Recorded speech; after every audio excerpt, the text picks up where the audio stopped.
पहले साथ इस क्वेश्चन को देखिए, बड़ा प्यारा क्वेश्चन है, क्या पता आपके पेपर में आ जाए। ठीक है, डायरेक्ट इनडायरेक्ट सही, समझे मेरी बात को, आप समझिए क्वेश्चन को देखिए और अपने आप हल करने की कोशिश करिए। मैं फिर कहता हूं, क्वेश्चन को ध्यान से समझ गए होंगे, शाबाश, बहुत अच्छी बात है। ठीक है, देखिए क्या कह रहा है कि भारतीय राज्य व्यवस्था के संदर्भ में निम्नलिखित में कौन सी विशेषता दर्शाती है कि भारत एक गणतंत्र है। भारत एक गणतंत्र है, इसमें से कौन सी व्यवस्था है, ये सारी 4 पॉइंट दिया हुआ है। ठीक है, इनमें से कौन सी लाइन है या पंक्ति कह सकते हैं कि भारत एक गणतंत्र है, यानी गणतंत्र की विशेषता है। मेरी बात समझते हैं। ठीक है, देखिए पहला लिखा हुआ है कि राष्ट्रपति राज्य का निर्वाचित प्रमुख होगा।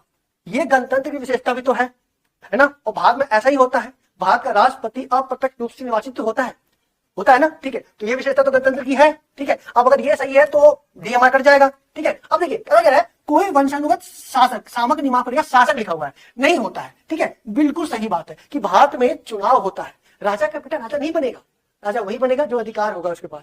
मेरी बात समझ रहे हैं। ठीक है, तो ये चीज सही है। अब देखिए दूसरा सही है तो कौन सा कटेगा। ठीक है, पहला कट जाएगा। ठीक है, अब ध्यान से पढ़िएगा, तीसरा क्या कहता है कि मूल कर्तव्य संविधान में निहित है। हाँ देखिए, मूल कर्तव्य संविधान में निहित तो है। ठीक है, और इसे हमने कहां से लिया है, रशिया के संविधान से लिया, परंतु ये कर्तव्य है, लोकतंत्र की विशेषता है, मगर गणतंत्र की नहीं है। ठीक है, और अनिवार्य रूप से नहीं है, तो ये हमारा गलत है। तीसरा गलत हो गया हमारा, तो कौन सा कट जाएगा मेरे दोस्त, सी कट जाएगा। अब आंसर तो आपको मिल गया होगा, आंसर बी बनेगा, मगर फिर भी चौथा जरूर पड़ेगा, क्या पता कैसा वो पूछेगा। ठीक है, नियमित चुनाव कराए जाते हैं, बिल्कुल सही बात है, मगर नियमित चुनाव करवाना लोकतंत्र की विशेषता है, ना कि गणतंत्र की। साथियों, उसे पढ़ना बड़ी बात नहीं होती, उसे समझना भी बहुत बड़ी बात होती है। लेकिन पंक्ति बहुत चीजें बयां करती है, इसे ध्यान से पढ़िएगा और अपना एग्जाम बहुत सही से दीजिएगा। इसी के साथ फिर मुलाकात, जब तक के लिए जय।